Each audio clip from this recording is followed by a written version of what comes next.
Bonjour Anthony. Salut Karine, salut Ronald. Une puce électronique sous la peau, bientôt pour tout faire, ouvrir la porte de son magasin, payer, garder son billet de train, ça se passe en Suède. Exactement, en Suède il y a 3000 personnes Suède, hein. qu'on appelle, oui très beau pays, qu'on appelle des body hackers qui se sont fait implanter entre le pouce et l'index, un petit implant, une puce électronique, c'est ça, hein, de la taille d'un grain de riz. Alors c'est juste une petite piqûre, ça prend quelques secondes, ça fait un petit peu mal apparemment, ça pique un petit peu. Enfin c'est pas très violent. Et après on peut faire tout ce que fait cette jeune dame. Donc elle peut par exemple badger à la salle de sport, par exemple directement avec ce petit implant. Elle peut aussi payer au restaurant, utiliser ça comme une carte de fidélité au supermarché. Elle peut aussi dans le train s'en servir comme billet de transport. La SJ qui est l'équivalent de la SNCF en Suède, eh bien, accepte maintenant ces implants comme billets de train, c'est-à-dire qu'on a juste, quand le contrôleur passe, on approche sa main, bip bip, et le ticket est validé. Non, je voulais pas vous taper, je voulais juste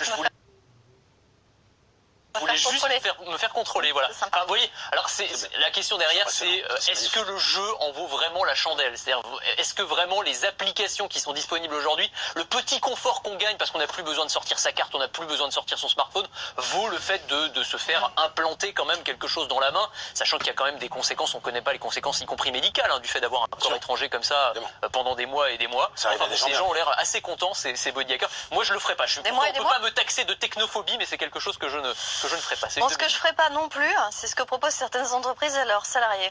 Oui, bah même chose en fait, c'est le même principe. Vous avez des entreprises en Suède, en Belgique, aux États-Unis aussi, qui commencent à proposer à leurs salariés, eh bien, de se faire implanter une puce à la place de leur badge d'entreprise. C'est-à-dire que pour badge, ça prend un peu de place.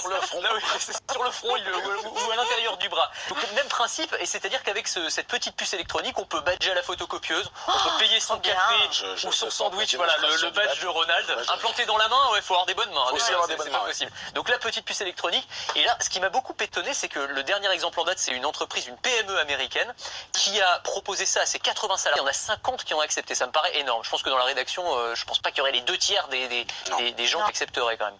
PME, petite et moyenne entreprise, je précise, c'est important. Faites bien. En France, on attendra un peu.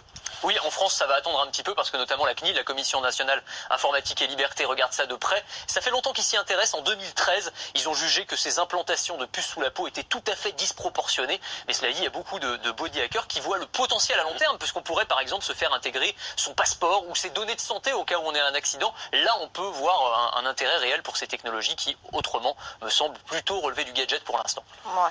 On va attendre convaincu. un peu. On va attendre un peu. Quelques années. Quelques dizaines d'années. On va aller en Suède. Merci Anthony.